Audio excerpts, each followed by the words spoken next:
Hi friends, welcome to ಸುಕ್ಷಿತಾಸ್ life style YouTube channel. ಇವತ್ತು ನಮ್ಮ ಪಪ್ಪಂದು ರಿಟೈರ್ಮೆಂಟ್ ಫಂಕ್ಷನ್ ಇದೆ. ಸೊ ಯಾವ ಥರ ಎಲ್ಲ ಫಂಕ್ಷನ್ ಇರುತ್ತೆ ನಿಮಗೆ ತೋರಿಸ್ತಿದೆ. ಸೊ ಬನ್ನಿ ನೋಡೋಣ.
ಮಾಸ್ಟ್ರು ನಿವೃತ್ತಿ ಹೊಂದ್ತಾ ಇದ್ದಾರೆ. ಹಾಗಾಗಿ ಒಂದು ಜೋರಾದ ಚಪ್ಪಾಳೆ ಬರಲಿ.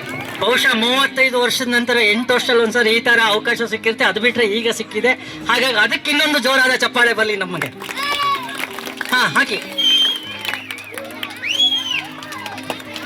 ಹಾಕಿ ಹಾಕಿ ಸರ್ ಮಂಜು ಅವರು ಹಾಕಿ. ಒಂದು ನಿಮಿಷ ನಿಧಾನ ನಿಧಾನ ನಿಧಾನ ಜನಕ್ಕೆ ಸೇರಿಸಿ ಹಾಕಿ.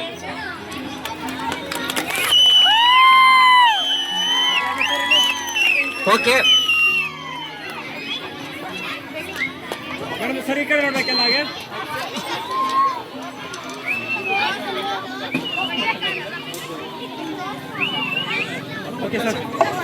ಆ ಪುಸ್ತಕ ಯಾವುದು ಅಂದ್ರೆ ಸಕ್ಕರೆ ರೋಗದ ಪ್ರಶ್ನೆಗಳು ಮತ್ತು ಉತ್ತರಗಳು ಅಂತ ಇರೋದು. ಯಾಕೆಂದ್ರೆ ಅದು 60 ವರ್ಷ 40 ವರ್ಷ ಆದ ನಂತರನೇ ಬೇಕಿತ್ತು. ಬಟ್ ನಾವು 50 ವರ್ಷ ಆದ ನಂತರ ಕೊಟ್ಟಿದ್ದೀವಿ. ಹಾಗಾಗಿ ಅದನ್ನ ಇಬ್ರು ಕೂತು ಓದಬೇಕು ಅಂತ ಕೇಳ್ಕೊಳ್ತಾ ಈ ಕಾರ್ಯಕ್ರಮವನ್ನ ನಡೆಸಿಕೊಡಲು ಅವಕಾಶ ಮಾಡಿಕೊಟ್ಟಂತ ಶ್ರೀಯುತ ದೇವರಾಜ್ ಮತ್ತು ಉಮಾ ಮೇಡಮ್ ಅವರಿಗೆ ಧನ್ಯವಾದಗಳು. ಹಾಗೆ ಕನ್ನಡ ಸಾಹಿತ್ಯ ಪರಿಷತ್ತಿನ ಎಲ್ಲರಿಗೂ ಧನ್ಯವಾದಗಳನ್ನು ಅರ್ಪಿಸ್ತಾ ನಾವು ಕಾರ್ಯಕ್ರಮ ಮುಗಿಸ್ತಿದ್ದೀವಿ. ಧನ್ಯವಾದಗಳು. ನಮಃ. ಈ ಮಾತು ಕೇವಲ ಶಬ್ದವಲ್ಲ, ಅದು ಒಂದು ಜೀವಂತ ಶಕ್ತಿ, ಒಂದು ದಾರಿದೀಪ. ಯಾವುದೇ ಗೋಡೆಯ ಮೇಲೆ ಬರೆಯದಿದ್ದರೂ ಪ್ರತಿ ಮಗುವಿನ ಹೃದಯದಲ್ಲಿ ಕೆತ್ತಲ್ಪಟ್ಟಿರುವ ಧ್ವನಿ. ಈ ಸುವರ್ಣ ಸಂದರ್ಭದಲ್ಲಿ ಚಿಲಿಪಿಲಿ ಹಕ್ಕಿಗಳ ಹಾಗೆ ಪಿಸಿಗುಡುವ ಈ ಮಕ್ಕಳ ಎದುರಿಗೆ ಸಂತಸವಾಗಿ ನಾವೆಲ್ಲ ಸೇರಿರುವುದು ವಿದಾಯಕ್ಕಲ್ಲ, 27 ವಸಂತಗಳ ಸುದೀರ್ಘ ಸಾಧನೆಗೆ, ಕರ್ತವ್ಯಕ್ಕೆ ಕೃತಜ್ಞತೆ ಸಲ್ಲಿಸಲು. ಸರಳ ಜೀವನ, ಸಹಾಯಕ ಹೃದಯ, ಶಾಂತ ಸ್ವಭಾವ, ಶ್ರಮಜೀವಿಗಳು, ಸದಾ ಹಸನ್ಮುಖಿಗಳಾದಂತಹ ಎಚ್.ಇ. ದೇವರಾಜ್ ಸರ್ ಅವರು ದಿನಾಂಕ 15/10/1965 ಮಳೆಗಾಲದ ಬೆಳಗಿನಲ್ಲಿ ಹಾಸನದ ಚನ್ನರಾಯಪಟ್ಟಣ ತಾಲೂಕಿನ ಹೊಸಹಳ್ಳಿ ಗ್ರಾಮದಲ್ಲಿ ಶ್ರೀ ಹಿರೇಗೌಡ ಮತ್ತು ಶ್ರೀಮತಿ ಕೆಂಪಮ್ಮ ದಂಪತಿಗಳಿಗೆ ಮಗನಾಗಿ ಜನಿಸಿದರು. ಇವರು ಪ್ರಾಥಮಿಕ ಮತ್ತು ಪ್ರೌಢ ಶಿಕ್ಷಣವನ್ನು ಹಿರಿಸಾವೆಯಲ್ಲಿ ಮುಗಿಸಿದರು. ನಂತರ CPED certificate in physical education ತರಬೇತಿಯನ್ನು ಶ್ರವಣಬೆಳಗೊಳದಲ್ಲಿ ಪೂರ್ಣಗೊಳಿಸಿದರು. ಶ್ರೀಯುತ ಎಚ್.ಇ. ದೇವರಾಜ್ ಸರ್ ಅವರು ದೈಹಿಕ ಶಿಕ್ಷಣ ಶಿಕ್ಷಕರಾಗಿ ದಿನಾಂಕ 13/9/1984 ವೃತ್ತಿ ಜೀವನಕ್ಕೆ ಕಾಲಿಟ್ಟರು. ಮೊದಲಿಗೆ ಅರೆಕಾಲಿಕ ಶಿಕ್ಷಕರಾಗಿ ಸರ್ಕಾರಿ ಪ್ರೌಢಶಾಲೆ ಜಿನ್ನೇನಹಳ್ಳಿ ಎಲ್ಲಿ ಸುಮಾರು 14 ವರ್ಷಗಳ ಸುದೀರ್ಘ ಸೇವೆ ಸಲ್ಲಿಸಿದರು.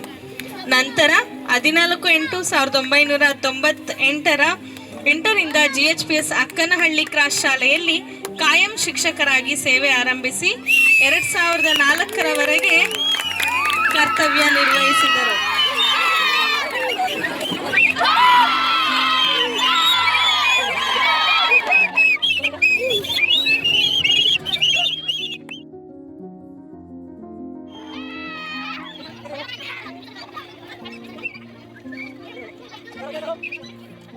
ಇಂದಿನ ಸಮಾರಂಭದ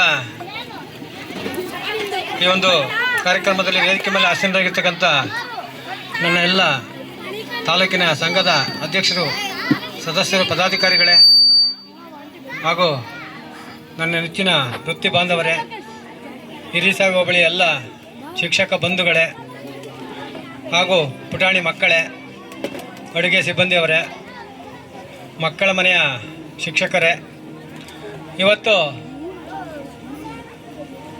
ಬೆಳಗಿನಿಂದ ನಡೀತಾ ಇರ್ತಕ್ಕಂಥ ಕಾರ್ಯಕ್ರಮದಲ್ಲಿ ಬಹುಶಃ ಎಲ್ಲರೂ ನನ್ನನ್ನು ಸಿಕ್ಕಾಪಟ್ಟೆ ಹೊಗಳ್ಬಿಟ್ರು ಅಂತ ನನಗನ್ನಿಸ್ತು. ಅಷ್ಟೊಂದು ಹೊಗಳೋವಂಥ ಕೆಲಸನ ಬಹುಶಃ ನಾನು ಎಲ್ಲೂ ಮಾಡಿಲ್ಲ ಅಂತ ನನಗನ್ನಿಸ್ತಾ ಇತ್ತು. ಇವಾಗ ಅಷ್ಟೊಂದು ಹೊಗಳಿಕೆಗೆ ನಾನು ಅರ್ಹನ ಅಂತ ನಾನು ನನ್ನನ್ನು ಪ್ರಶ್ನೆ ಮಾಡ್ಕೊತಾ ಇದ್ದೀನಿ. ನಾನೀಗ ಅದೇನೋ ಗೊತ್ತಿಲ್ಲ, ನಾನು ಕೆಲಸ ಮಾಡಿದ್ದೀನೋ ಬಿಟ್ಟಿನೋ ಗೊತ್ತಿಲ್ಲ. ಅದು ಬಹುಶಃ ನಿಮಗೆ ಬಿಟ್ಟಿರ್ತೀನಿ.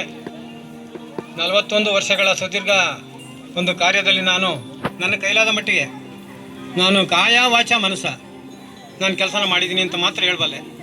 ಸೊ ನೀವೆಲ್ಲರೂ ಕೂಡ ಗುರುತಿಸಿ ನನ್ನ ಕರೆಗೆ ಹೋಗೊಟ್ಟು ಮನಸ್ತೃಪ್ತಿಯಿಂದ ಬಂದು ಈ ಒಂದು ಕಾರ್ಯಕ್ರಮದಲ್ಲಿ ಭಾಗವಹಿಸಿ ನನ್ನ ಮನಸ್ಸನ್ನು ತಾವೆಲ್ಲರೂ ಕೂಡ ಸಂತೋಷಪಡಿಸಿದ್ದೀರಿ. ಇವತ್ತು ವೃತ್ತಿ ಜೀವನದ ಕಡೆಯ ದಿನ ನಂದು. ನನ್ನ ಮಕ್ಕಳು ಪಾಪ ನನ್ನ ಮಕ್ಕಳನ್ನ ಬಿಟ್ಟು ಹೋಗಕ್ಕೆ ನನಗೆ ಮನಸ್ಸಿಲ್ಲ. ಭಾಳ ಬೇಜಾರಾಗುತ್ತೆ, ದುಃಖ ಆಗುತ್ತೆ. ಏನು ಮಾಡೋಂಗಿಲ್ಲ. ಸರ್ಕಾರದ ನಿಯಮ ಏನಿದೆ ಅದನ್ನು ನಾವೆಲ್ಲ ಪಾಲನೆ ಮಾಡಲೇಬೇಕು. ನಾನು ಈಗ ಮರಕ್ಕಿಂತ ಮರ ದೊಡ್ಡದಿರ್ತದೆ ಬಿಡಿ. ನಾನು ಹೋದ್ರೆ ಏನಂತೆ, ನನಗಿಂತ ಉತ್ತಮವಾಗಿ ಶಿಕ್ಷಣ ಪಡೆದಿರ್ತಕ್ಕಂಥ ಶಿಕ್ಷಕರು ಈ ಶಾಲೆಗೆ ಬರ್ತಾರೆ. ಈ ಶಾಲೆ ಈಗ ಎಷ್ಟು ಅಭಿವೃದ್ಧಿ ಆಗಿದೆಯೋ ಅದಕ್ಕಿಂತ 2 ಪಟ್ಟು ಅಭಿವೃದ್ಧಿ ಆಗ್ತಕ್ಕಂಥ ಶಿಕ್ಷಕರು ಈ ಶಾಲೆಗೆ ಬರಲಿ. ಈ ಶಾಲೆಯಲ್ಲಿ ಏನು ಇದುವರೆಗೆ ಇಷ್ಟು ವರ್ಷ ನಾನು ಕೇವಲ 2.5 ವರ್ಷ ಅಷ್ಟೇ ಕೆಲಸ ಮಾಡಿರೋದು ಈ ಶಾಲೆಯಲ್ಲಿ.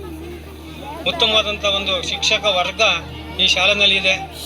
ನನ್ನನ್ನಂತೂ ಎಲ್ಲರೂ ಲೇಡಿ ಟೀಚರ್ಸ್ ಏನಿದ್ರೆ ಎಲ್ಲರೂ ನನ್ನನ್ನು ಅಣ್ಣ ಅಂತಲೇ ಕರೀತಿದ್ರು. ಅದಂತೂ ಸೌಭಾಗ್ಯ. ಎಲ್ರಿಗೂ ಆ ಮಾತನ್ನು ಯಾರು ಸುಮ್ಮನೆ ಹೇಳಲ್ಲ. ಅದೇ ರೀತಿಯಲ್ಲಿ ಧರ್ಮೇಶ್ ಒಬ್ಬರೇ ಇದ್ದಿದ್ದು ನನ್ನ ಜೊತೆಯಲ್ಲಿ ಜೆಂಟ್ಸು. ಅವರು ಅಳ್ತಾ ಇದ್ರು, ಸರ್ ನೀವು ಹೋಗ್ಬಿಡ್ತೀರಿ, ನೀವು ಹೋದ ನಾನು ಒಬ್ಬನೇ ಇರಬೇಕಲ್ಲ ಸರ್ ಅಂತ ಪಾಪ ಕಣ್ಣೀರಾಗ್ತಾಯಿದ್ರು. ಸುಮ್ಮನೆ ನಾನು ಹೇಳಿದ್ದೇನೋ ಗೊತ್ತಿಲ್ಲ, ಅದು ನಿಜವಾಗ್ಬಿಟ್ಟೈತಿ. ಇವಾಗ ನಾನು ಒಬ್ಬ ಹೊರಗಡೆ ಹೋಗ್ತಾ ಇದ್ದೀನಿ, ಈ ಶಾಲೆಗೆ 3 ಜನ ಹೊರಗಡೆ ಬಂದಿದ್ದಾರೆ. ಅದು ಈ ಶಾಲೆಯ ಪುಣ್ಯ. ಅದೇನೇ ಇರಲಿ, ಈ ಒಂದು ಕಾರ್ಯಕ್ರಮದಲ್ಲಿ ತಾವೆಲ್ಲರೂ ಕೂಡ ಭಾಗವಹಿಸಿ ನನ್ನ ಮನಸ್ಸಿಗೆ ತೃಪ್ತಿಯಾಗೋ ರೀತಿಯಲ್ಲಿ ನಡ್ಕೊಂಡಿದ್ದೀರಿ. ಅದೇ ರೀತಿಯಲ್ಲಿ ಈ ಶಾಲೆಯಲ್ಲಿ ನಾನು 2.5 ವರ್ಷಗಳ ಕಾಲ ಏನು ಕೆಲಸನ ಮಾಡಿದ್ದೀನಿ, ಆ ಸಂದರ್ಭದಲ್ಲಿ ನಮ್ಮ ಸಬಾರ್ಡಿನೇಟ್ಸ್ ನೀವೇನಿದ್ದೀರಿ, ನನ್ನ ಶಿಕ್ಷಕ ವೃಂದ ಏನಿದ್ದೀರಿ, ನನ್ನಿಂದ ನಿಮಗೆ ಏನಾದರೂ ಆಕಸ್ಮಿಕವಾಗಿ ನೋವಾಗೋ ರೀತಿಯಲ್ಲಿ ನಾನು ಮಾತಾಡಿದರೆ ಅಥವಾ ನಡ್ಕೊಂಡಿದ್ರೆ ಅದನ್ನು ತಮ್ಮ ಎದೆಯೊಳಗೆ ಹಾಕ್ಕೊಂಡು ನನ್ನನ್ನು ಕ್ಷಮಿಸ್ಬಿಡಿ ಅಂತ ಹೇಳ್ತಾ, ನಿಮ್ಮ ಮುಂದಿನ ಒಂದು ವೃತ್ತಿ ಜೀವನ ಏನಿದೆ ಅದನ್ನು ಎಲ್ಲರೂ ಗುರುತಿಸ್ತಕ್ಕಂಥ ರೀತಿಯಲ್ಲಿ ಇರಲಿ. ನಮ್ಮಲ್ಲಿ ಸಣ್ಣ ಪುಟ್ಟ ವೈಮನಸ್ಸುಗಳು ಬರ್ತವೆ, ದಯಮಾಡಿ ಅದನ್ನೆಲ್ಲ ಮನಸ್ಸಿಗೆ ಹಾಕೋಬೇಡಿ. ನಾವು ಬಂದಿರ್ತಕ್ಕಂಥದ್ದು ಕೆಲಸ ಮಾಡೋಕ್ಕೆ. ಕೆಲವು ಸಂದರ್ಭಗಳಲ್ಲಿ ಮಾತುಗಳಾಗ್ಬೋದು, ಅನಿವಾರ್ಯ, ಅದೆಲ್ಲ ನಾವು ಫೇಸ್ ಮಾಡಬೇಕಾಗುತ್ತೆ. ದಯಮಾಡಿ ಆ ರೀತಿ ಯಾರು ಅನ್ಯತಾ ಭಾವಿಸಬೇಡಿ. ಈಗ ಅದು ಮುಖ್ಯ ಶಿಕ್ಷಕರ ಹುದ್ದೆ ಇದೆಯಲ್ಲ, ಅದು ಒಂಥರ ಬೆಂಕಿ ಉಂಡೆ ಇದ್ದಂಗೆ.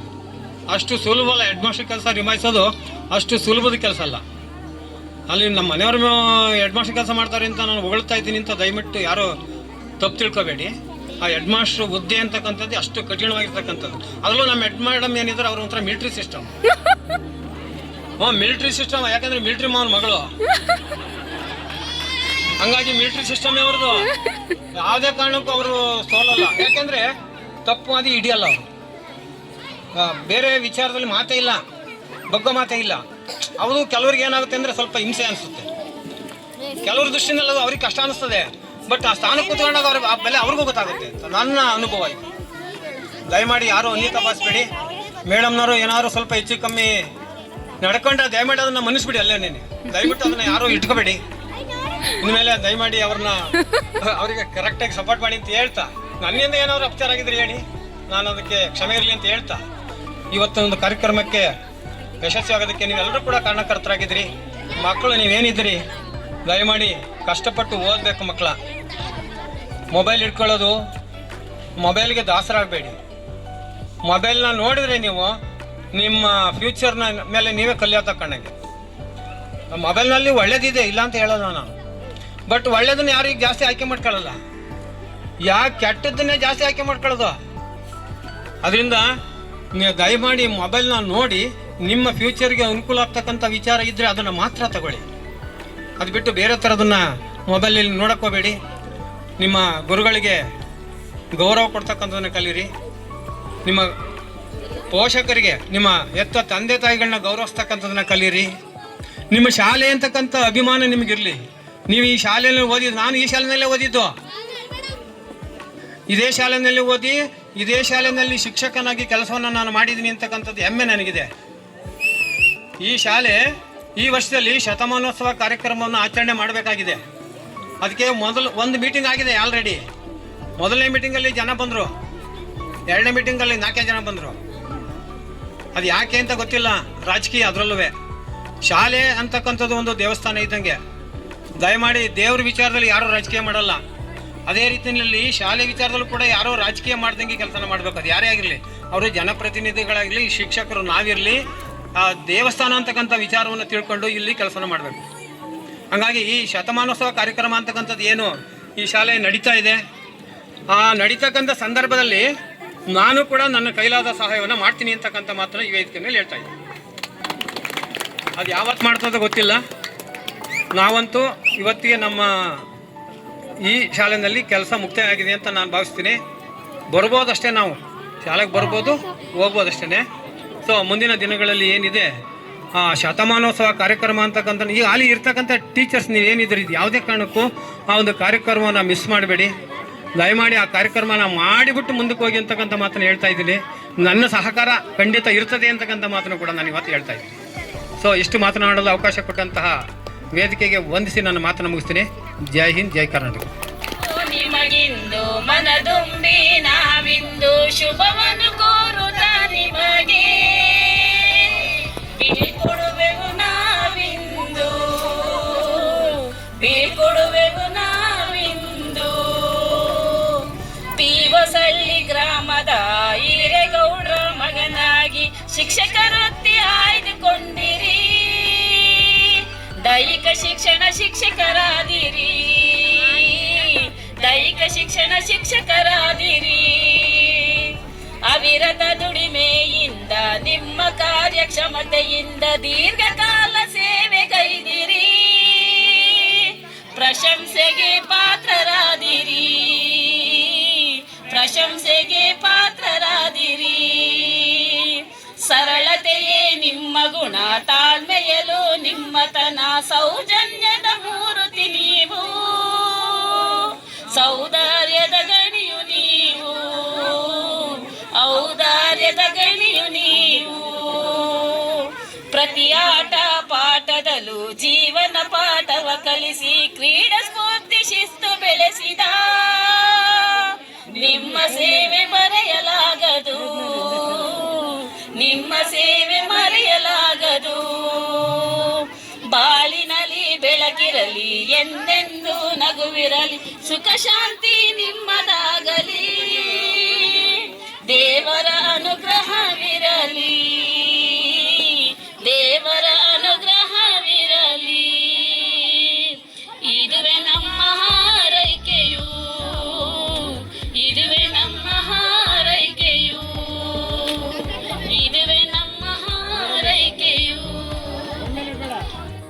ಶಾಲಾ ಮುಖ್ಯೋಪಾಧ್ಯಾಯಿನಿಯವರೇ, ಹಾಗೂ ದೈಹಿಕ ಶಿಕ್ಷಣ ಶಿಕ್ಷಕರಾದಂತಹ ದೇವರಾಜ ಸರ್ ಅವರೇ, ಇಂದಿನ ಒಂದು ಕಾರ್ಯಕ್ರಮ ನಿಜವಾಗ್ಲೂ ಅವಿಸ್ಮರಣೀಯ ಘಟ್ಟವಾದಂತಹ ಒಂದು ಶತಮಾನೋತ್ಸವವನ್ನು ಆಚರಿಸಲಿಕ್ಕೆ ಹೊರಟಿರ್ತಕ್ಕಂಥ ಈ ಸಂದರ್ಭದಲ್ಲಿ ಶಾಶ್ವತವಾಗಿ ನೆನಪಿನಲ್ಲಿ ಉಳಿತಕ್ಕಂಥ ದಿನ ಇವತ್ತಿನ ಒಂದು ನಮ್ಮ PT ಸರ್ ಅವರ ನಿವೃತ್ತಿಯ ಒಂದು ದಿನ ಅಂತ ಹೇಳಲಿಕ್ಕೆ ಇಷ್ಟಪಡ್ತೀನಿ. ಈ ಅವಧಿಯಲ್ಲಿ ಒಂದೆರಡು ಮಾತುಗಳನ್ನ ಹೇಳಲಿಕ್ಕೆ ನಾನು ಇಷ್ಟಪಡ್ತೀನಿ ಸರ್ ಬಗ್ಗೆ. ನಿಜವಾಗ್ಲೂ ನನಗೂ ಒಂದು 22-23 ವರ್ಷ ಸರ್ವಿಸ್ ಆಯ್ತಾ ಬಂತು. ಅದರಲ್ಲಿ ಎಲ್ಲಾ ಟೀಚರ್ಸು ಅಷ್ಟೊಂದು ಒಂದು ಭಾವನಾತ್ಮಕವಾದ ನಂಟನ್ನ ಹೊಂದಲಿಲ್ಲ. ಸರ್ ಅಂತ ಇದ್ದ ಏನೋ ಒಂಥರ ಅಣ್ಣನನ್ನ ಒಂದು ನಮ್ಮ ಜೊತೆಯಲ್ಲಿ ಅಣ್ಣ ಇದ್ದಾರೆ ಅನ್ನೋ ಒಂದು ಧೈರ್ಯ. ಕೆಲವೊಂದು ಮಾತುಗಳನ್ನ ನಮ್ಗೆ ಮೇಡಮ್ಗೆ ನೇರವಾಗಿ ಹೇಳಲಿಕ್ಕೆ ಆಗಲ್ಲ. ಆಗ ನಾವೆಲ್ಲ ಸ್ಟಾಫ್ ಸೇರಿ ಒಂದು ಅಣ್ಣನನ್ನ ಹೇಗೆ ಕನ್ವಿನ್ಸ್ ಮಾಡ್ತಾರೋ ಆ ರೀತಿ ಕನ್ವಿನ್ಸ್ ಮಾಡ್ತಾ ಇದ್ವಿ ಅವ್ರ ಹತ್ರ. ಸರ್ ಮೇಡಮ್ಗೆ ನೇರವಾಗಿ ಹೇಳಲಿಕ್ಕೆ ಆಗಲ್ಲ, ಸ್ವಲ್ಪ ಮುಜುಗರ ಅನ್ಸುತ್ತೆ, ನೀವು ನಮ್ಮ ಪರವಾಗಿ ನಿಂತು ಅವರಿಗೆ ಈ ನಮ್ಮ ಮನವಿಯನ್ನು ತಲುಪಿಸಿ ಸರ್ ಅಂತ ಅವ್ರ ಹತ್ರ ರಿಕ್ವೆಸ್ಟ್ ಮಾಡ್ಕೊಳ್ತಾ ಇದ್ವಿ. ನಿಜವಾಗ್ಲೂ ಇವತ್ತು ಅವರು ನಿವೃತ್ತಿ ಆಗ್ತಾ ಇದ್ದಾರೆ ಅಂತ ಅಂದ್ರೆ ತುಂಬಾ ಒಂಥರ ದುಃಖ ಆಗುತ್ತೆ. ಯಾಕಂತಂದ್ರೆ ಇಂಥ ಒಂದು ಶಾಲೆಗೆ ಮುಖ್ಯವಾಗಿ ಒಬ್ಬ ಮುಖ್ಯೋಪಾಧ್ಯಾಯರು ಎಷ್ಟು ಮುಖ್ಯನೋ ಅಷ್ಟೇ ಮುಖ್ಯ ದೈಹಿಕ ಶಿಕ್ಷಣ ಶಿಕ್ಷಕರು ಅಂತಕ್ಕಂಥದ್ದು ನಮ್ಗೆ ನಿಜವಾಗ್ಲೂ ಅರಿವಾಗ್ತಾ ಇದೆ. ಈಗ ಅವರ ಸ್ಥಾನವನ್ನ ತೆರವುಗೊಳಿಸುವವರೆಗೂ ನಿಜವಾಗ್ಲೂ ಈ ಶಾಲೆ ಅನಾಥ ಶಾಲೆಯಾಗಿ ದೈಹಿಕ ಶಿಕ್ಷಕರ ಕೊರತೆಯಿಂದ ನರಳ್ತದಲ್ಲ ಅಂತಕ್ಕಂಥ ಸಂಕಟ ನಮಗೆ ಶುರುವಾಗ್ತಾ ಇದೆ. ಹಾಗಾಗಿ ಒಂದು ವ್ಯಕ್ತಿಯ ಜೀವನದಲ್ಲಿ 2 ಮುಖ್ಯ ಘಟ್ಟಗಳನ್ನ ಗುರುತಿಸಬಹುದು. ಅಂದ್ರೆ ವೃತ್ತಿಗೆ ಸಂಬಂಧಪಟ್ಟಂತೆ ಒಂದು ಸೇವೆಗೆ ಸೇರಿದಂತ ದಿನ, ಇನ್ನೊಂದು ಸೇವೆಯಿಂದ ನಿವೃತ್ತಿ ಹೊಂದತಕ್ಕಂಥ ದಿನ. ಈ 2 ದಿನಗಳು ಒಂದು ವ್ಯಕ್ತಿಯ ವೃತ್ತಿಯ ಬದುಕಿನಲ್ಲಿ ಮರೆಯಲಾಗದ ಘಟ್ಟಗಳು. ಶಾಲೆಗೆ ಅಂದ್ರೆ ವೃತ್ತಿಗೆ ಸೇರಿದ ದಿನ ತುಂಬಾ ಸಂತೋಷದಿಂದ ನಾವು ಆಗಮಿಸ್ತೀವಿ. ಅದೇ ರೀತಿ ನಿವೃತ್ತಿ ಹೊಂದಬೇಕಾದ್ರೆ ಆ ದುಃಖ ಇದೆಯಲ್ಲ, ಆ ದುಃಖನ ನಿಜವಾಗ್ಲೂ ಸರಿಗೆ ಹೆಂಗಾಗ್ತಾ ಇದೆಯೋ ಗೊತ್ತಿಲ್ಲ. ತುಂಬಾ ಸಂಕಟ ಆಗುತ್ತೆ ನನಗೆ ಹೇಳಲಿಕ್ಕೆ. ನನಗಿನ್ನೂ 14 ವರ್ಷ ಸರ್ವಿಸ್ ಇದೆ, ನನಗೂ ರಿಟೈರ್ ಆಗ್ಬಿಡುತ್ತಲ್ಲ ಅನ್ನೋ ಫೀಲಿಂಗ್ ಈಗಲೇ ಶುರುವಾಗಿದೆ. ಅಂತದ್ರಲ್ಲಿ ಸರಿಗೆ ಹೆಂಗ್ ಆಗ್ತಾ ಇದೆಯೋ ಆ ಮನಸ್ಥಿತಿ, ಆ ಮನಸ್ಸು ಹೆಂಗೆ ವಿಲ ಅಂತ ಒದ್ದಾಡ್ತಾ ಇದೆಯೋ ನಿಜವಾಗ್ಲೂ ಐ ಕಾಂಟ್ ಇಮ್ಯಾಜಿನ್. ಸೊ ಯಾಕಂತಂದ್ರೆ ಯಾವುದೇ ವೃತ್ತಿ ಇರ್ಲಿ, ಬೇರೆ ಬೇರೆ ಪ್ರೊಫೆಷನ್ಸ್ ಅಲ್ಲಿ ನಾವು ಭಾವನಾತ್ಮಕ ನಂಟನ್ನ ಇಟ್ಕೊಳ್ಳೋದಿಲ್ಲ. ನಾನು ನೋಡ್ತಾ ಇರೋ ಪ್ರಕಾರ ಹಲವಾರು ಪ್ರೊಫೆಷನ್ ಅನ್ನ ನಾವು ನೋಡ್ತಾ ಇದೀವಿ ದಿನ ಬದುಕಿನಲ್ಲಿ. ಅವ್ರು ಯಾರು ಅಂತ ಭಾವನಾತ್ಮಕ ನಂಟನ್ನ ಇಟ್ಕೊಂಡು ಉದ್ಯೋಗವನ್ನ ಮಾಡೋದಿಲ್ಲ. ಈ ಶಾಲೆ ಅಂತಕ್ಕಂಥದ್ದು ಏನಿದೆ, ಜೀವ ಇರ್ತಕ್ಕಂಥ ಜೈವಿಕ ಒಂದು ಶಕ್ತಿ ಇರ್ತಕ್ಕಂಥ, ಒಂದು ಭಾವನಾತ್ಮಕ ಶಕ್ತಿ ಇರ್ತಕ್ಕಂಥ, ಒಂದು ಸೆಳೆತವನ್ನ ಹೊಂದಿರ್ತಕ್ಕಂಥ ಭಾವನಾತ್ಮಕವಾಗಿ ನಾವು ವೃತ್ತಿಯನ್ನ ಇಲ್ಲಿ ಆರಂಭಿಸ್ತೀವಿ. ಹಾಗಾಗಿ ಇನ್ನು ನಿವೃತ್ತಿಯನ್ನ ಹೊಂದಬೇಕಾದ್ರೆ ಆ ಭಾವನಾತ್ಮಕ ನಂಟಿನಿಂದ ಹೊರಗಡೆ ಹೋಗ್ತಕ್ಕಂಥದ್ದು ಅಸಾಧ್ಯವಾದ ಮಾತು. ಅಷ್ಟು ದೂರ ಇರ್ತಕ್ಕಂಥ ರಿಟೈರ್ಮೆಂಟಿಗೆ ನನಗೆ ಈಗಲೇ ಆ ಒಂದು ವೇದನೆ ಸ್ಟಾರ್ಟ್ ಆಗಿದೆ ಅಂತ ಅಂದ್ರೆ ಇವತ್ತು ನಿವೃತ್ತಿ ಹೊಂದ್ತಾ ಇರ್ತಕ್ಕಂಥ ಸರ್ ಮನಸ್ಸು ಹೇಗಿದೆ ಅಂತಕ್ಕಂಥದ್ದ ಊಹಿಸ್ಕೊಳ್ಳಿಕ್ಕೆ ಅಸಾಧ್ಯ. ಹಾಗಾಗಿ ಸರ್ ಈ ಒಂದು ನಾವೊಂದು ಒಂದು ಒಂದು ಜೀವನದಲ್ಲಿ ನಕಾರಾತ್ಮಕ ಹಾಗೂ ಸಕಾರಾತ್ಮಕ ಸನ್ನಿವೇಶಗಳು ಎರಡೂ ಸೃಷ್ಟಿ ಆಗ್ತವೆ. ಹಾಗಾಗಿ ಸಕಾರಾತ್ಮಕ ಸನ್ನಿವೇಶಗಳಿಂದ ನಾವು ಬೆಳೆಯೋದಿಕ್ಕೆ ಸಾಧ್ಯ ಆಗಲ್ಲ, ಆ ನಕಾರಾತ್ಮಕ ಸನ್ನಿವೇಶಗಳಿಂದ ನಾವು ಬೆಳಿಬೇಕು. ಇವತ್ತು ನಾನು ಸರಿಗೆ ನಾನು ವೈಯಕ್ತಿಕವಾಗಿ ಏನಪ್ಪ ಹೇಳ್ತೀನಿ ಅಂತಂದ್ರೆ, ಅಯ್ಯೋ ನನ್ ರಿಟೈರ್ಮೆಂಟ್ ಆಗ್ಬಿಡ್ತಲ್ಲ ಅಂತಕ್ಕಂಥ ಕೊರಗು ಬೇಡ ಸರ್. ಇನ್ನೂ ನಿಮಗೆ ಬೆಳಿಲಿಕ್ಕೆ ಇನ್ನೂ ಹೊಸ ಅವಕಾಶಗಳು, ಹೊಸ ಜೀವನ ಆರಂಭ ಆಗ್ತಾ ಇದೆ ನಾಳೆಯಿಂದ. ಹಾಗಾಗಿ ಇಲ್ಲಿವರೆಗೂ ನೀವು ಎಷ್ಟು ಚೈತನ್ಯತೆಯಿಂದ, ಲವಲವಿಕೆಯಿಂದ, ಸ್ಫೂರ್ತಿಯಿಂದ ಎಲ್ರಿಗೂ ಪ್ರೇರಣೆಯನ್ನು ಕೊಡ್ತಾ ಒಂದು ಸ್ವಸ್ಥ ದೇಹ ಸ್ವಸ್ಥ ಮನಸ್ಸಿಗೆ ಹೇಗೆ ಮಾದರಿ ಆಗಿದ್ರೋ ಅದೇ ರೀತಿ ನಿವೃತ್ತಿಯ ನಂತರದ ದಿನಗಳಲ್ಲೂ ಕೂಡ, ಹೊಸ ಜೀವನದಲ್ಲೂ ಕೂಡ ಎಲ್ರಿಗೂ ನೀವು ಮಾದರಿ ಆಗಿರಿ. ನಿಮಗೆ ಆ ದೇವರು ಎಲ್ಲವನ್ನ ಕರುಣಿಸ್ಲಿ ಸರ್. ಒಂದು ನಿವೃತ್ತಿ ಆರೋಗ್ಯಕರವಾದ ಒಂದು ವಾತಾವರಣ ಆಗಲಿ, ಆರೋಗ್ಯಕರವಾದ ಒಂದು ಪ್ರತಿಯೊಂದರಲ್ಲೂ ದೇವರು ನಿಮಗೆ ಯಶಸ್ಸನ್ನ ಕೊಟ್ಟು ನಿಮ್ಮ ಕುಟುಂಬವನ್ನ ದೇವರು ಕಾಪಾಡ್ಲಿ ಅಂತ ಹೇಳ್ತಾ ಎಲ್ಲ ನನ್ನ ಸಹಶಿಕ್ಷಕರ ಪರವಾಗಿ ಕೋರ್ಕೋತಾ ಇದ್ದೀನಿ. Happy retirement life sir. ಖುಷಿಯಿಂದ ಸರ್ ಇವತ್ತು ಸರ್ಕಾರಿ ಕೆಲಸಕ್ಕೆ ನಾವು ಸೇರ್ಕೊಂಡು ಯಶಸ್ಸಿನಿಂದ ಒಂದು ನಿವೃತ್ತಿಯನ್ನು ಹೊಂದುತ್ತೀವಿ ಅಂತಕ್ಕಂಥದ್ದು ತುಂಬಾ ಕಷ್ಟಕರವಾದ ಒಂದು ವಿಚಾರ ಆಗ್ತಾ ಇದೆ. ಯಾಕಂದ್ರೆ ಬರ್ತಾ ಬರ್ತಾ ತುಂಬಾ ಅಪ್ಡೇಟ್ ಆಗ್ತಾ ಇರೋದ್ರಿಂದ ಒಂದು ಸೇವೆಯನ್ನ ಮಾಡ್ತಕ್ಕಂಥದ್ದು ತುಂಬಾ ಕಷ್ಟ ಅನಿಸ್ತಾ ಇದೆ ಇತ್ತೀಚೆಗೆ. ಹಾಗಾಗಿ ನೀವು ಖುಷಿ ಪಡಬೇಕು. ನನ್ನ ಒಂದು ಯಶಸ್ಸನ್ನ, ನನ್ನ ಒಂದು ಟಾಸ್ಕ್ ಅನ್ನ ಮುಗಿಸಿ ನಾನು ಸಂತೋಷದಿಂದ ಮನೆಗೆ ಹೊರಡ್ತಾ ಇದ್ದೀನಲ್ಲ ಅಂತ ಹೇಳಿ ಖುಷಿ ಪಟ್ಕೊಂಡು ನೀವು ನಾಳೆಯಿಂದ ಹೊಸ ಜೀವನವನ್ನ ಆರಂಭಿಸಿ ಸರ್. ನೊಂದ್ಕೊಳ್ಳೋ ಅಂಥದ್ದು ಬೇಡ. ಮೇಡಮ್ ಇರ್ತಾರೆ, ಮೇಡಮ್ನ ಒಂದು ಸೇವೆಯ ಜೊತೆಯಲ್ಲೇ, ಅದರ ಒಂದು ಸವಿನೆನಪಿನ ಜೊತೆಯಲ್ಲೇ ನೀವು ಇಲ್ಲಿವರೆಗೂ ಕಳೆದಿರ್ತಕ್ಕಂಥ ಪ್ರತಿಯೊಂದು ಗಳಿಗೆಯನ್ನ ನೆನಪನ್ನ ಮಾಡ್ಕೊಳ್ತಾ ನಿಮ್ಮ ಮುಂದಿನ ಜೀವನವನ್ನು ಸುಖಮಯವಾಗಿ ಕಳೀರಿ ಸರ್. ಒಳ್ಳೆ ಆರೋಗ್ಯ ಕೊಡ್ಲಿ ಅಂತ ಕೇಳ್ತಾ ಎಲ್ಲರ ಪರವಾಗಿ ಧನ್ಯವಾದಗಳನ್ನ ನಾನು ತಿಳಿಸ್ಲಿಕ್ಕೆ ಇಷ್ಟಪಡ್ತೀನಿ. Thank you sir. ವೇದಿಕೆಯ ಮೇಲೆ ಇರ್ತಕ್ಕಂಥ ಎಲ್ಲ ಗಣ್ಯರೇ ಹಾಗೂ ಇಂದಿನ ಕಾರ್ಯಕ್ರಮದ ಕೇಂದ್ರ ಬಿಂದುವಾಗಿರ್ತಕ್ಕಂಥ ಶ್ರೀಯುತ ದೇವರಾಜ್ ಸರ್ ಅವರೇ ಹಾಗೂ ನನ್ನ ವೃತ್ತಿ ಬಾಂಧವರೇ, ಪುಟಾಣಿ ಮಕ್ಕಳೇ ಹಾಗೂ ನನ್ನ ಕುಟುಂಬ ವರ್ಗದವರೇ, ಈ ದಿನ ನನ್ನ ಜೀವನದಲ್ಲಿ ಮರೆಯಲಾಗದಂತ ದಿನ ಅನಿಸುತ್ತೆ. ಯಾವುದೇ ಒಬ್ಬ ಯಶಸ್ವಿ ಪುರುಷನ ಹಿಂದೆ ಒಬ್ಬ ಮಹಿಳೆ ಇರ್ತಾರೆ ಅಂತಕ್ಕಂಥ ಮಾತನ್ನ ನೀವೆಲ್ಲರೂ ಕೂಡ ಕೇಳಿದ್ದೀವಿ. ಆದ್ರೆ ಇದನ್ನ ಬದಲಾವಣೆ ಮಾಡ್ಕೊಂಡು ಯಾವುದೇ ಒಬ್ಬ ಯಶಸ್ವಿ ಮಹಿಳೆ ಹಿಂದೆ ಒಬ್ಬ ಅಲ್ಲ ಇಬ್ಬರು ಪುರುಷರು ಇರ್ತಕ್ಕಂಥದ್ದು ನನ್ನ ಬಾಳಿನಲ್ಲಿ ಬಂದಿರತಕ್ಕಂಥದ್ದು. ಯಾಕೆಂದ್ರೆ ಮೊದಲನೇದಾಗಿ ನನ್ನ ತಂದೆ ನಾನು ಈ ಸ್ಥಾನಕ್ಕೆ ಬರೋದಕ್ಕೆ ಸಾಧ್ಯ ಆಗಿರ್ತಕ್ಕಂಥದ್ದು. ಯಾಕೆ ನನಗೆ ದುಃಖ ತಡೆಯಕ್ಕೆ ಆಗ್ತಾ ಇಲ್ಲ. ನಾನು ಮಾತಾಡಲ್ಲ ಅಂದೆ, ಆದ್ರೂ ಕೇಳಲಿಲ್ಲ. ಮೋಸ್ಟ್ಲಿ 10 ಗಂಟೆ ಮಾತಾಡ್ತೀನಿ ಅಂತ ಕಾಣಿಸುತ್ತೆ. ನಾನು ಈ ಸ್ಥಾನಕ್ಕೆ ಬರೋದಕ್ಕೆ ಮೊದಲನೇ ಕಾರ್ಯಕರ್ತರು ನನ್ನ ತಂದೆ.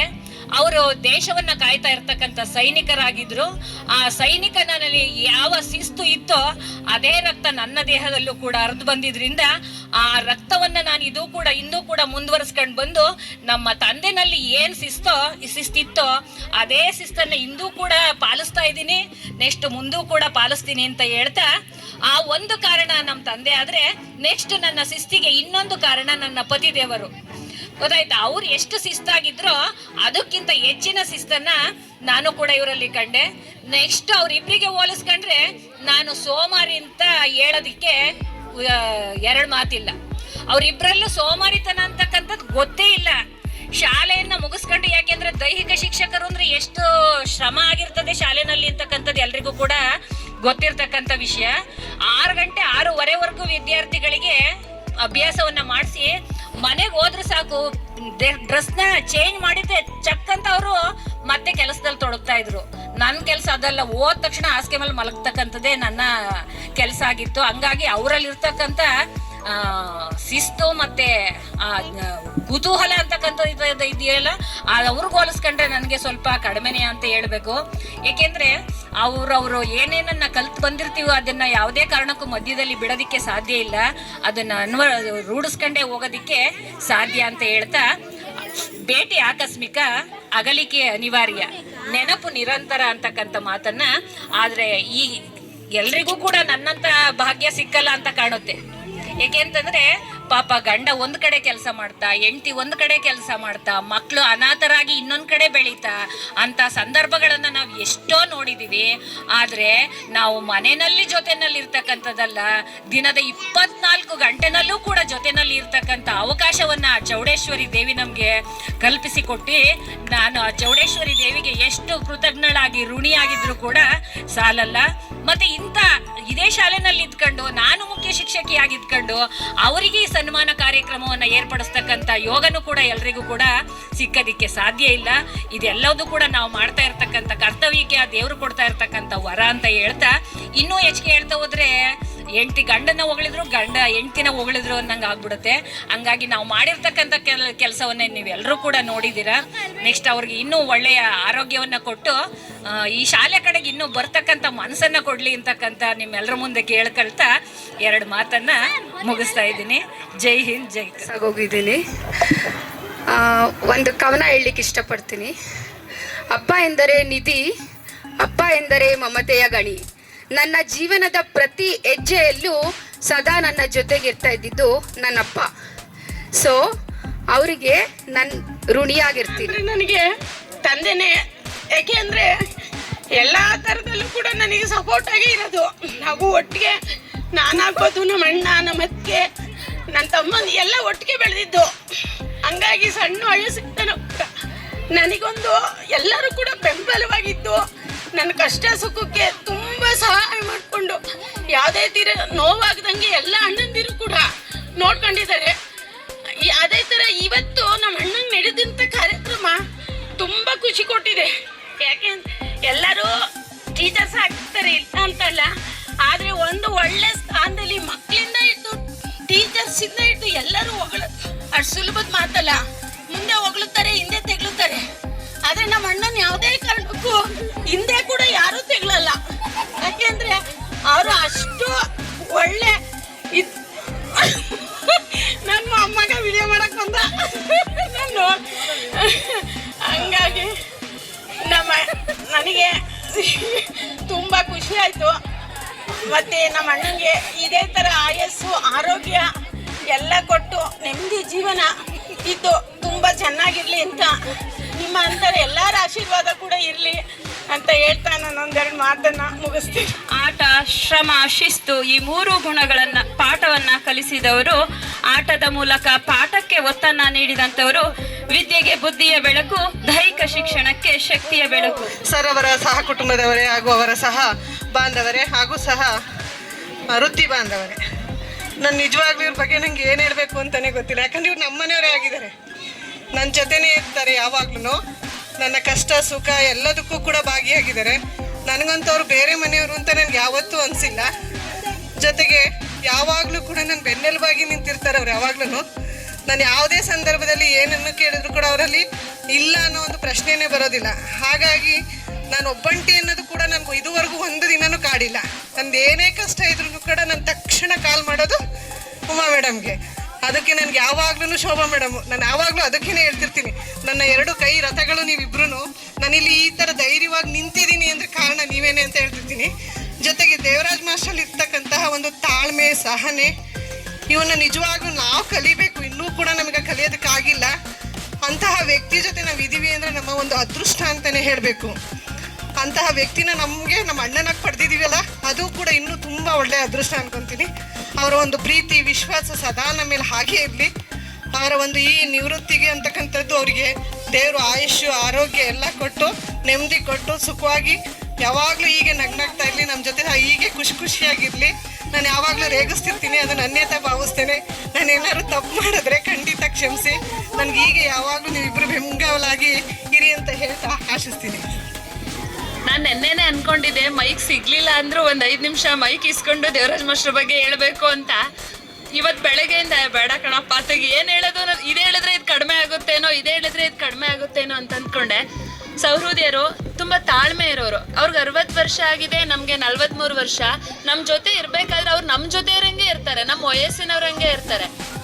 ಎಲ್ಲರೂ ಹೇಳ್ತಾರೆ ಉಮಾ ಮೇಡಮ್ ಸ್ಟ್ರಿಕ್ಟ್ ಅಂತ, ನೋಡೋದಕ್ಕಷ್ಟೇ ಸ್ಟ್ರಿಕ್ಟು. ಅವ್ರ ಮನಸ್ಸು ನಾವೇನು ಹೇಳಿದ್ರು ಬೇಗ ತಗೊಳ್ಳೋ ಅಷ್ಟು ಮೃದುವಾಗೈತೆ, ಅಷ್ಟು ಇದಾಗಿರ್ತಾರೆ. ಬಟ್ ಅವ್ರು ಏನಂದರೆ ಮಾಡೋ ಕೆಲಸದಲ್ಲಿ ಸ್ವಲ್ಪ ಶಿಸ್ತು ಎಕ್ಸ್ಪೆಕ್ಟ್ ಮಾಡ್ತಾರೆ. ಆ ಥರ ಶಿಸ್ತಿನ ಇರೋ ಯಾರು ಏನು ಹೇಳಿದ್ರು ಮೇಡಮ್ ಕೇಳ್ತಾರೆ. ಅವ್ರ ಜೊತೆ ಸರ್ ಹೇಳ್ತಾ ಇದ್ರು, ಸರ್ ತಾನು ಹೋಗೋದಲ್ದಲೆ ಮೇಡಮ್ ಜಾಗನೂ ಪಕ್ಕ ಮಾಡೋಗ್ತಿದ್ರು, ನಾನು ಇಲ್ಲ ಅಂದರೆ ನನ್ನ ಮನೆಯವ್ರು ಏನಾದರೂ ಅಂದರೆ ಅಥವಾ ಅಂತ. ನಿಜವಾಗ್ಲೂ ಅವ್ರ ಜೊತೆ ತುಂಬ ಹೊಂದ್ಕೊಂಡಾಗ ಜೀವನದ ಶಿಸ್ತಲ್ಲಿ ನಾವೇನಾದರೂ ತಪ್ಪು ಮಾಡ್ತಾ ಇದ್ದೀವಿ ಅಂತಂದರೆ ಅವ್ರು ತಿದ್ದಿ ಹೇಳ್ತಾರೆ. ಅದಕ್ಕೆ ನನಗೆ ಅವ್ರ ಗುಣ ಸಖತ್ ಬೇಗ ಇಷ್ಟ ಆಗುತ್ತೆ. ಅಂದರೆ ಮೇಡಮ್ ಏನು ಮಾಡ್ತಾರೆ ಅಂದರೆ, ನಾವು ನಿಮ್ಗೆ ಇದು ಮಾಡ್ತಿರೋ ತಪ್ಪು ಅಂತಾರೆ, ಹಂಗೆ ಹೇಳ್ತಾರೆ. ಅದು ದೇವರಾಜ್ ಮಾಸ್ಟರ್ ಬಗ್ಗೆ ಹೇಳ್ಬೇಕಂದ್ರೆ ಅದ್ರ ಹೆಸರೇ ಇದೆ ದೇವರಾಜ, ದೇವರಿಗೆ ರಾಜನೇ ಸರಿ. ಅವರು ಎಕ್ಸ್ಟ್ರಾ ಮಾತಿಲ್ಲ ಸರ್. ನಿಮಗೆ ಇನ್ನು 60ನೇ ವರ್ಷದ ನಂತರದ ಒಳ್ಳೆ ಆರೋಗ್ಯ, ಇದೇ ಥರ ತಾಳ್ಮೆ ಮತ್ತು ಚಟುವಟಿಕೆಯನ್ನು ದೇವ್ರು ಕೊಡಲಿ. ಸದಾ ನಮ್ಮ ಜೊತೆ ಇದ್ದು ನಾವೇನಾದರೂ ಇನ್ನೂ ವೃತ್ತಿ ಜೀವನದಲ್ಲಿ ಮುಂದುವರಿಬೇಕಾದ್ರೆ, ನಮಗೆ ಮಾಹಿತಿ ಬೇಕಾದಲ್ಲಿ ದಯಮಾಡಿ ನಮ್ಮ ಜೊತೆ ಇರಬೇಕು ಅಂತ ಕೇಳ್ಕೊತಾ